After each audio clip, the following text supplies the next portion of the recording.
Alhamdulillahi Rabbil Alamin wa bihi nasta'inu ala umuri dunya waddin wa afdalus salati wa atammu taslim ala sayyidina maulana wa habibina Muhammadin wa ala alihi wa ashabihi wa atba'ihi ajma'in. Allahumma subhanaka la ilma lana illa ma 'allamtana innaka antal alimul hakim. Allahumma 'allimna ma yanfa'una wanfa'na bima 'allamtana innaka anta 'allamul hakim. Amin ya rabbal alamin. Abna'ana wa banatina ajma'in azakumullah. Seluruh santri banin dan santri banat silakan menempati tempat duduk yang disediakan. Ambil tempat duduk depan baru ke belakang supaya kalian menulisnya lebih jelas. Boleh di belakang, yang penting tulisannya jangan telat. InsyaAllah negeri sekalian, pada kesempatan siang hari ini sebagaimana jadwal kegiatan rutin mingguan kita akan melakukan ta'lim dalam kajian kitab Turas, kitab kuning, yaitu kitab Minhajul Muslim. Kitab Minhajul Muslim ini termasuk kategori kitab ditulis belakangan, namun menjadi bagian daripada kitab yang cukup lengkap, cukup sistematis, karena menyangkut seluruh ajaran Islam, baik akidah, syariah maupun akhlak. Kitab Minhajul Muslim ditulis oleh Syekh Abu Bakar Jabir Al-Jazairi. Syekh Abu Bakar Jabir Al-Jazairi. Al-Jazairi berarti dari negara mana? Jazair. Atau Alger kalau Algir kalau dalam bahasa Inggris ya. Jazair dalam bahasa Arab, tinggal dikasih nisbah namanya Al-Jazairi. Masuk kategori negara perbatasan antara Arab ke Afrika, dekat-dekat dengan negara Tunis, dengan negara Maroko. Ada namanya negara Jazair yang sepak bolanya juga lumayan bagus. Nah, ini pengarang dari kitab belakangan ditulis memang adalah Syekh Abu Bakar Jabir Al-Jazair. Kitab namanya apa? Minhajul Muslim. Kita tahu apa artinya minhaj. Minhaj atau manhaj. Minhaj itu adalah pedoman atau pegangan atau konsep, sehingga disebut Minhajul Muslim berarti pedoman orang-orang muslim atau konsep yang harus diketahui dan difahami dengan baik oleh setiap muslim. Di dalam Al-Quran ada kata minhaj, walikulli ummatin syir'atan wa minhaja. Minhaj, dan setiap umat yang diciptakan oleh Allah dari nabi-nabi dan rasul terdahulu memiliki syir'ah, syariat, ajaran-ajaran, wa minhaja, dan juga memiliki apa? Pedoman-pedomannya, memiliki konsep-konsepnya. Demikianlah umat diciptakan oleh Allah yang beragam, memiliki tradisi, memiliki kebiasaan adat istiadat, dan bahkan ajaran-ajaran, baik itu sumbernya dari Islam, dari agama, maupun ajaran yang merupakan karya cipta dari manusia. Ingat oleh kita, kalau ajaran itu bersumber dari wahyu dari Allah, maka itu disebut dengan syariah atau ad-din atau agama. Tapi kalau kemudian adat istiadat, tradisi, kebiasaan, konsep-konsep, nilai-nilai hidup dalam masyarakat itu bersumber dari karya cipta manusia, maka itu disebut dengan budaya atau kebudayaan. Itu bedanya. Agama beda dengan budaya, karena agama sumbernya dari Allah. Kalau budaya sumbernya dari cipta karsa manusia. Jadi apa yang dicipta oleh manusia dan kemudian menjadi sesuatu yang dilakukan oleh manusia secara masif dan berketurunan, apalagi sampai kemudian terus menerus menjadi kebiasaan dan akhirnya membentuk peradaban, itulah namanya budaya. Maka budaya dalam bahasa Arab boleh disebut dengan as-saqafah atau al-hadarah. Kalau as-saqafah itu lebih kepada kebudayaan secara umum, itu namanya as-saqafah. Culture kalau dalam bahasa Inggris. Culture ini yang kemudian disebut dengan cipta karsa manusia. Beda halnya dengan al-hadarah. Al-hadarah itu namanya peradaban. Kalau as-saqafah kebudayaan. Kalau dalam bahasa Arab apa itu peradaban? Semacam civil society. Itu peradaban yang punya makna dan nilai yang agung. Itu namanya peradaban atau al-hadarah. Bisa dibedakan dan sekalian dari kata minhaj tadi, syir'ah itu memang ada irisan-irisannya. Jangan sampai kalian nggak tahu ini antara budaya dan agama, karena ada yang nyebut agama itu sama dengan budaya. Tidak. Agama itu lahir dan bersumber dari Allah, lalu budaya dicipta oleh manusia.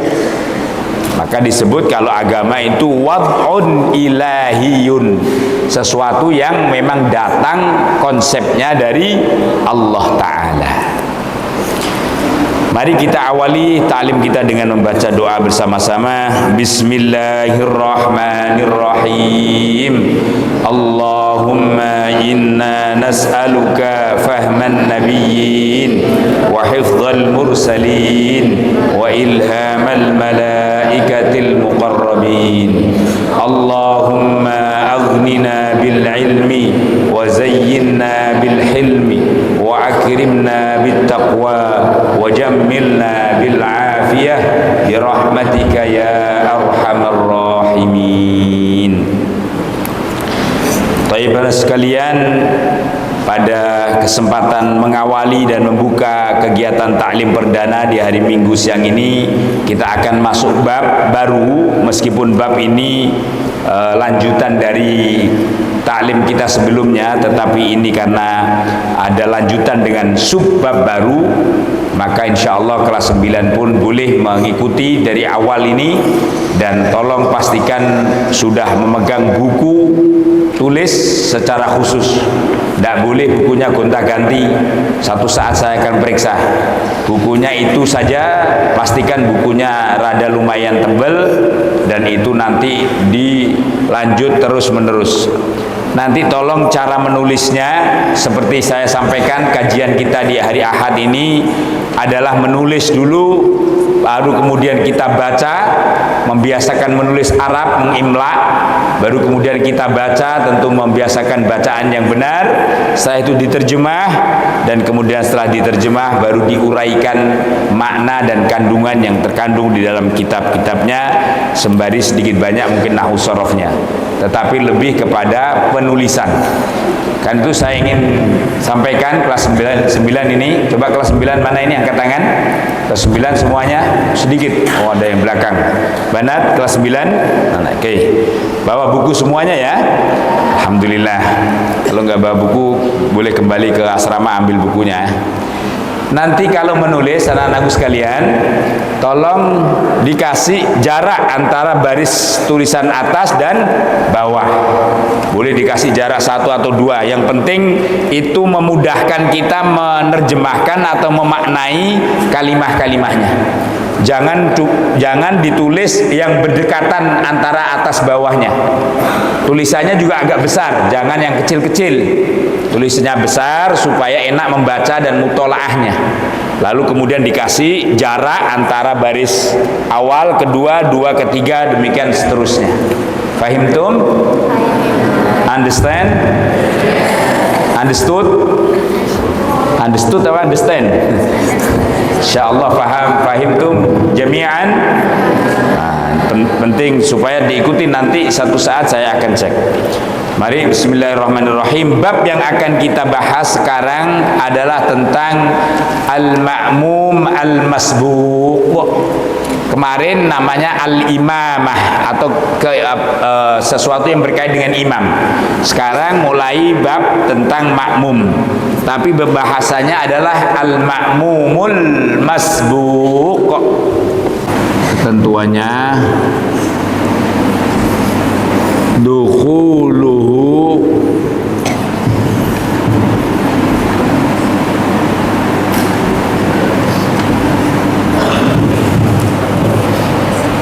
ma'al imami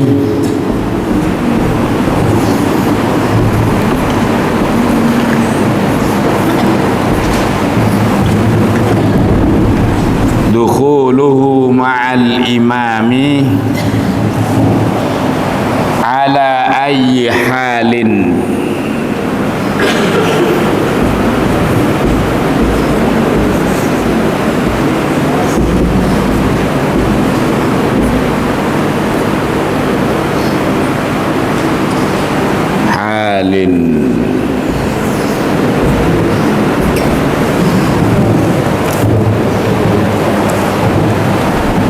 katakan di sini idza dakhala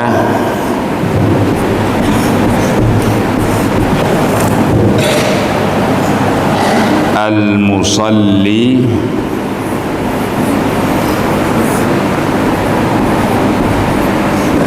al-an tafaddalu naqra'u jami'an, ana aqra'u awalan wa antum tukarrir qira'ati. Fahimtum? Aqra'u awalan wa tukarrir jami'an wa iqra'u min kutubikunna au min kutubikum. Iqra'u min kitabika au min kitabikum. Iqra'u min kitabikum, dibaca dari tulisannya sendiri-sendiri ya. Kalau ada yang salah dibenahi, yang kurang sempurna disempurnakan, yang kurang dilengkapi dan seterusnya. Sambil dibaca, sambil dicermati tulisan dalam bukunya. Bismillahirrahmanirrahim. Kurang kompak. Bismillahirrahmanirrahim. Lagi lihat dan baca dalam tulisannya. Al-ma'mumul masbuq.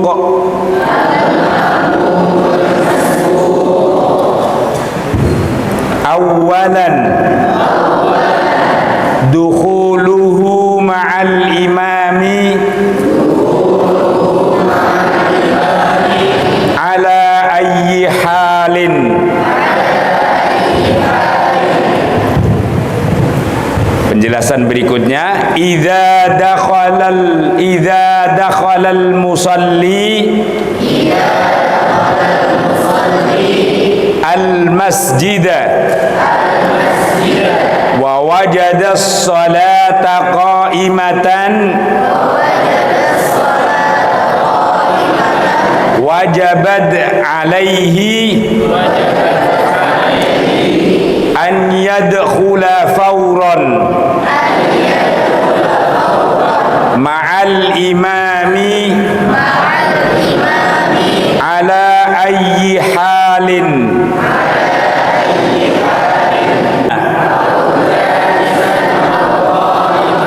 liqaulihi sallallahu alaihi wasallam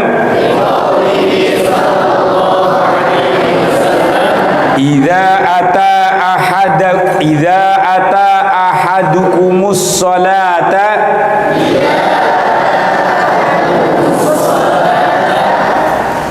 wal imamu ala halin falyasna' kama yasna'ul imam. Baik.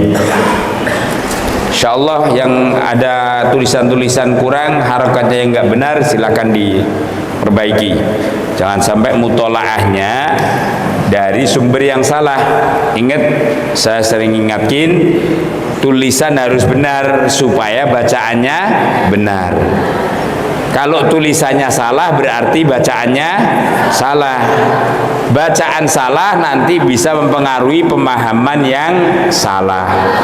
Pemahaman yang salah bisa mempengaruhi amalan yang salah, praktek yang salah tuh. Maka sumber segala sesuatu dari tulisannya dulu. Tulisan harus benar, insya Allah bacaannya benar.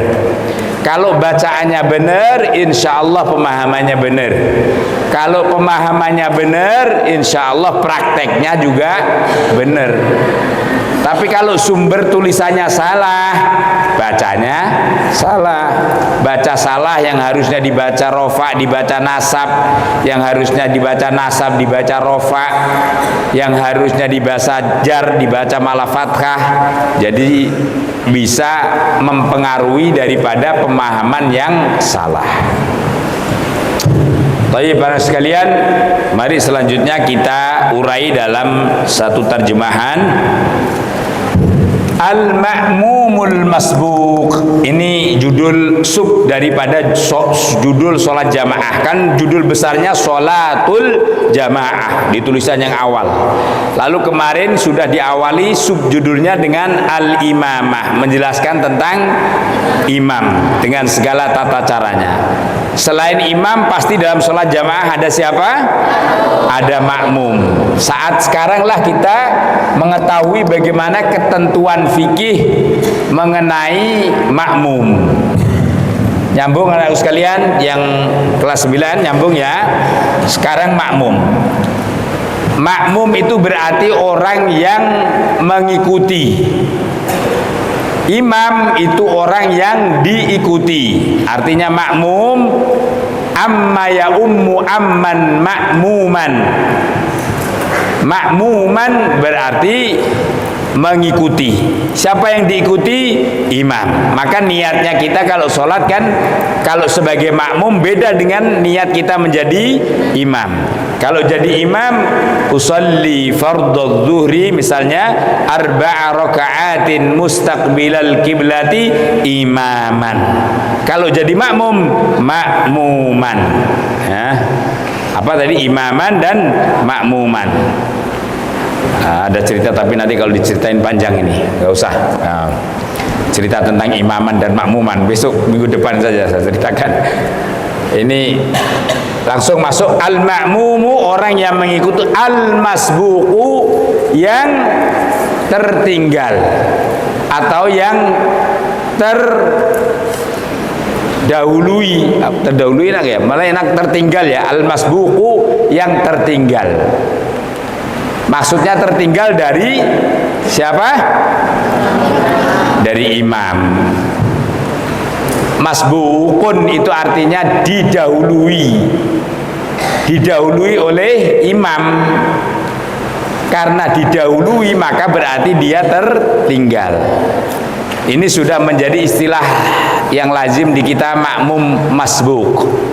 Makmum masbuq, makmum yang tertinggal rekaatnya imam. Itu hakikatnya.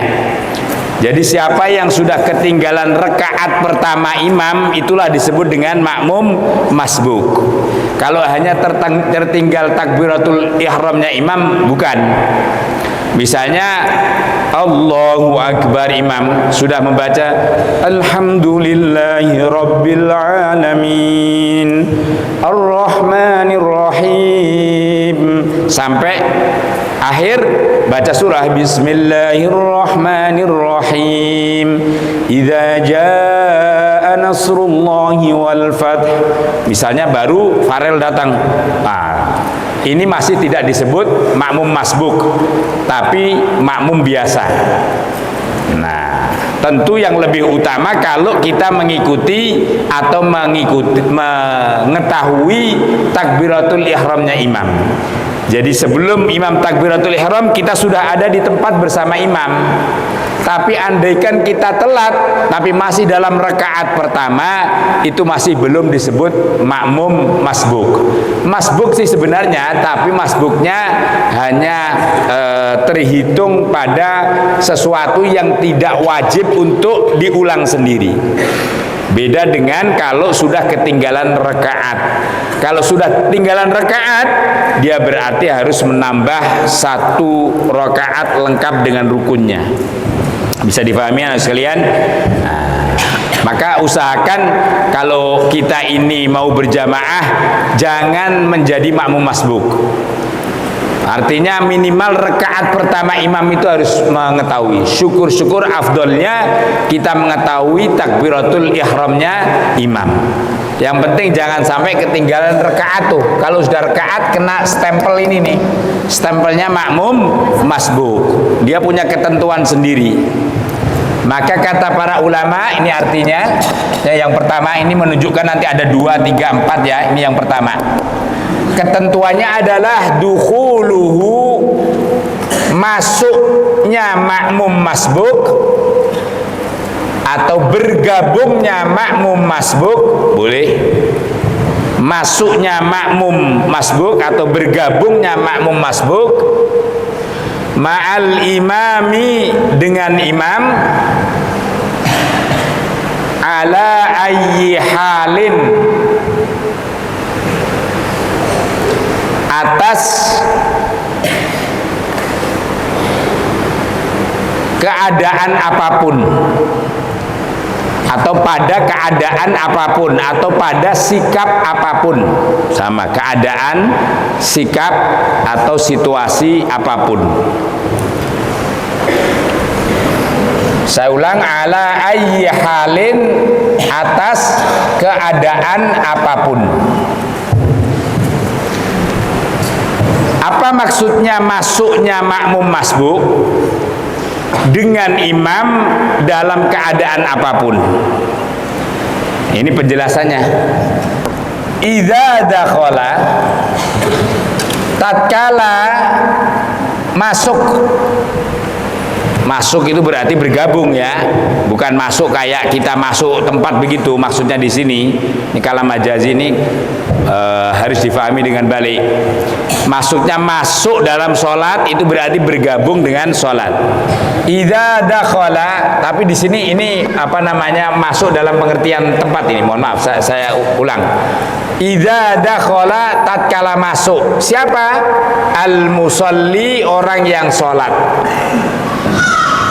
Artinya makmum berarti. Al masjidah, pada masjid. Wa wajada, dan dia menemui atau menjumpai, sama saja sinonim itu. As-sholata, pada sholat, qaimatan, sedang didirikan, sedang berlangsung, sedang didirikan. Maka jawabnya idza dakhala tadi, wajabat, maka wajib. Wajib tidak boleh ditawar itu. Alaihi, atas musolli yang masuk masjid dan dia telah menemui sholat sedang berlangsung. Itu penjelasan lebih detailnya. Wajabat, maka wajib, alaihi, atas musolli, an yadkhula, hendak masuk, fauron, seketika, ma'al imami, beserta imam, ala ayyi halin, dalam situasi apapun, dalam keadaan apapun boleh. Wajadahu, yang ia menemuinya, yang ia menjumpainya, boleh. Mau dikasih keterangan dua-duanya juga boleh.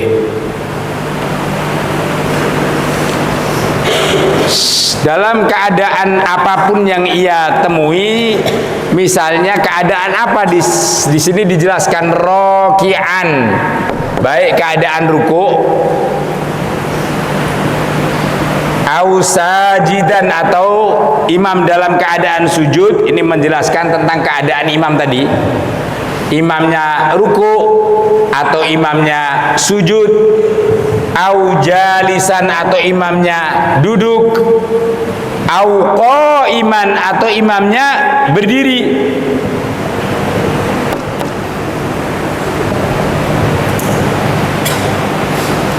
Hal yang demikian dasarnya apa? Liqaulihi, karena adanya sabda Nabi sallallahu alaihi wasallam. Apa sabdanya ini, hadisnya? Isinya yang kemudian saya kasih kurung ini. Idza ata, tatkala datang,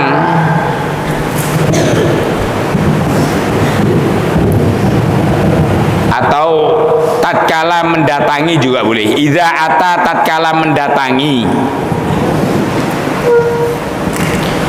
ahadukum, salah seorang di antara kamu sekalian, as-sholata, pada sholat. Ini tolong ya, sekalinya ngaji nggak usah lama-lama, tapi harus concern. Besok kalau nerjemahin, saya ulang, jangan sampai ada yang salah.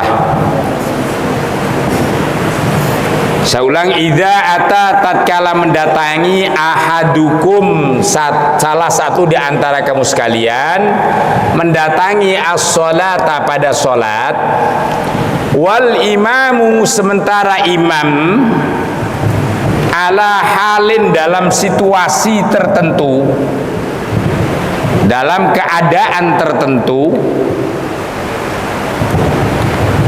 Tadi keadaan tertentu bisa apa? Bisa rokian, bisa sajidan, bisa jalisan, bisa qaiman, kan sholat antara itu. Maka perintahnya falyasna, maka hendaklah engkau melakukan, sama dengan falyaf'al, falyasna, maka hendaklah kamu melakukan. Melakukan apa? Melakukan sesuatu. Kama yasna'ul imamu, sebagaimana imam melakukannya, sebagaimana imam menjalankannya atau melakukannya. Hendek hadisnya ini ya, diingat-ingat. Idza ahadukumus shalah wal imamu ala halin falyasna kama yasnaul imam. Al hadis. Ini dasarnya penting, ini dihafalin. Nagu sekalian, dari sisi arti sudah semuanya ya. Artinya ada yang tertinggal, semuanya ada ya, sudah ya. Ini penting anak sekalian. Kalau kalian mengulang-ulang bacaan dan arti kayak ini tadi, pasti nanti lambat laun kalian akan bisa membaca kitab. Tapi harus ditandain, harus dicermati. Jangan kalau baca itu kayak orang domblong gitu, tahu orang domblong. Baca tapi pikirannya kemana-mana, itu nggak fokus. Termasuk ngaji kayak gini, kalau fokus beda dengan yang pikiran dan otaknya ngelayang kemana-mana. Kalau kita ngaji pikirannya ngelayang kemana ya nggak dapat. Apalagi sambil setengah ngantuk, setengah tidur gitu, hilang udah. Maka kalau ngaji usahain, oh ternyata ini gini toh bacanya, oh ternyata maknanya begini toh, oh, nah itu menambahkan. Semakin banyak oh semakin paham tuh. Tapi kalau kiranya ke sono kemari begitu ya, jangan berharap kamu bisa-bisa. Dan itulah makanya saya minta kalian untuk cermat, fokus. Baik, ini sekarang saya jelaskan secara umum pengertian daripada apa yang sudah kita baca. Namanya makmum masbuk, makmum yang tertinggal oleh imam, pasti dia akan menemui sholat dalam keadaan tertentu, sholatnya imam dalam keadaan tertentu.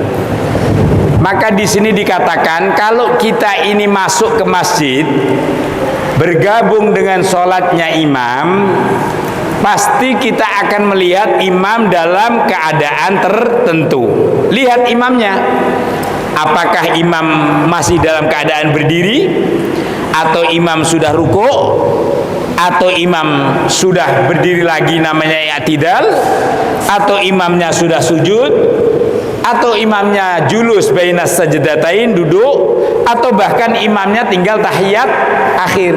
Ini masbuk yang benar-benar kebangetan. Udah masbuk, nemuinya baru di tahiyat paling akhir.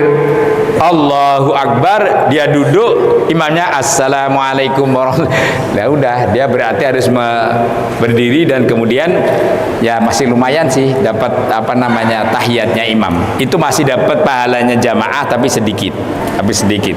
Nah, dalam hal seperti ini yang penting anak sekalian yang disampaikan di sini, apa yang harus dilakukan oleh makmum masbuk? Yang dilakukan oleh makmum masbuk adalah hendaknya dia masuk dan bergabung dengan sholatnya imam sesuai dengan apa yang ada dalam keadaan imam. Kalau imamnya misalnya sujud, udah Allahu Akbar, langsung ikut sujud. Jangan pula nunggu dulu, nunggu imam. Udah gitu Pak, ditinggal ngomong lagi. Kamu kok telat juga? Dari mana? Lah ini nggak boleh begitu. Itu namanya makmum nggak tahu diri. Sudah masbuk, pakai ngobrol lagi. Ini imam cepet banget ya. Kita padahal barusan saja dari sana kok tahu-tahu sudah sujud. Ya nggak usah kayak begitu. Kalau imamnya misalnya i'tidal atau ruku, ya udah langsung ruku. Nih nah sekalian. Ini yang diteladankan oleh para sahabat sebagaimana ajaran Nabi.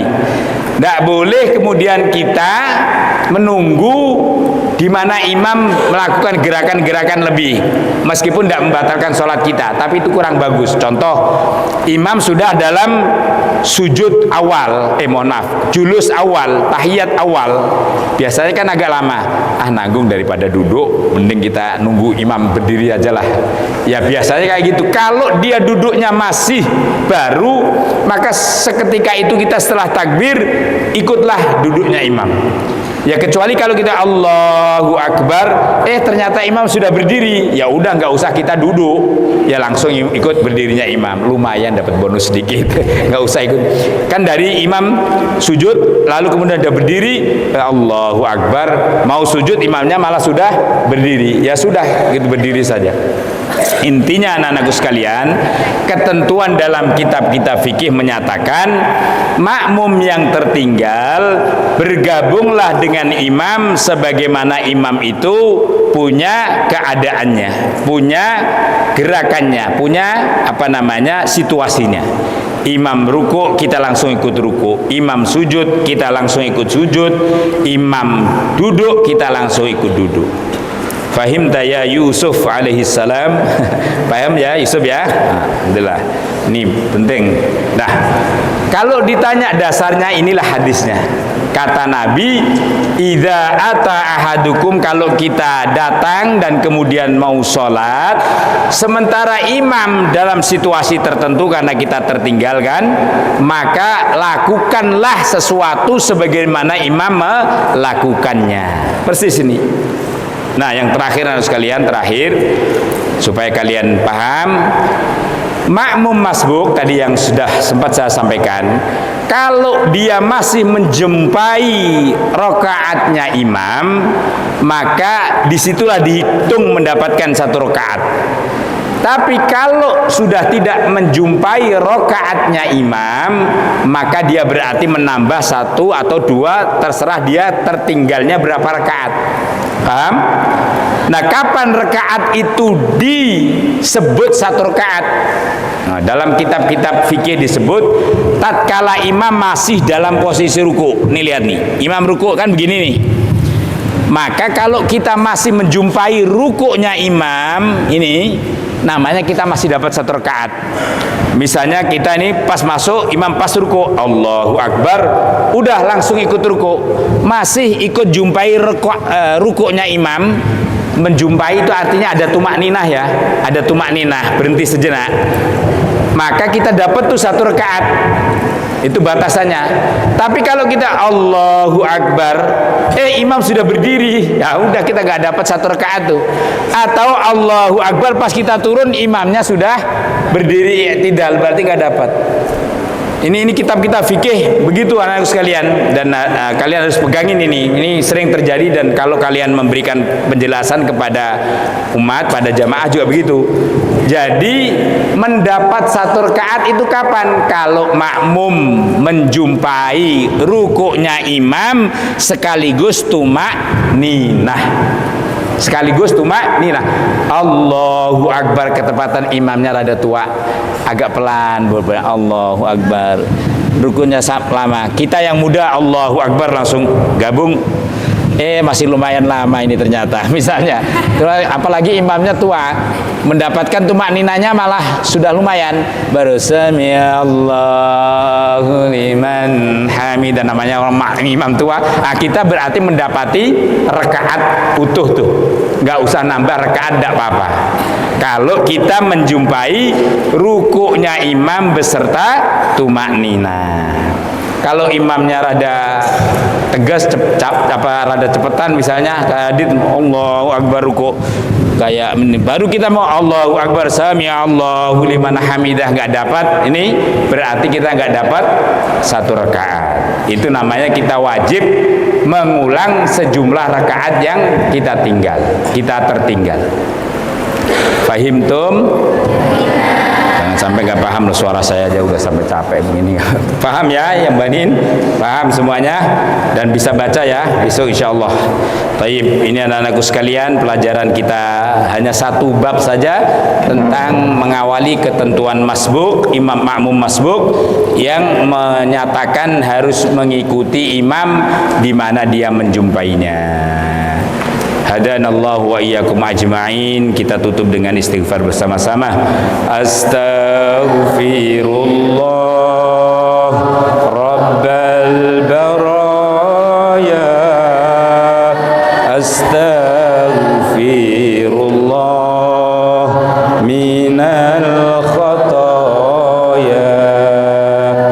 Rabbi zidni ilman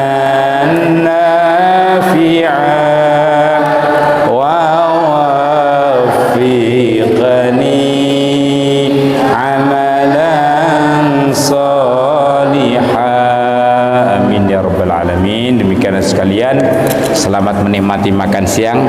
Udah makan siang belum? Sama, saya juga sama belum makan. Lapar? Sama, saya juga lapar. Kita akhiri dengan kafaratul majlis. Subhanakallahumma bihamdika asyhadu an la ilaha illa anta astaghfiruka wa atubu ilaik.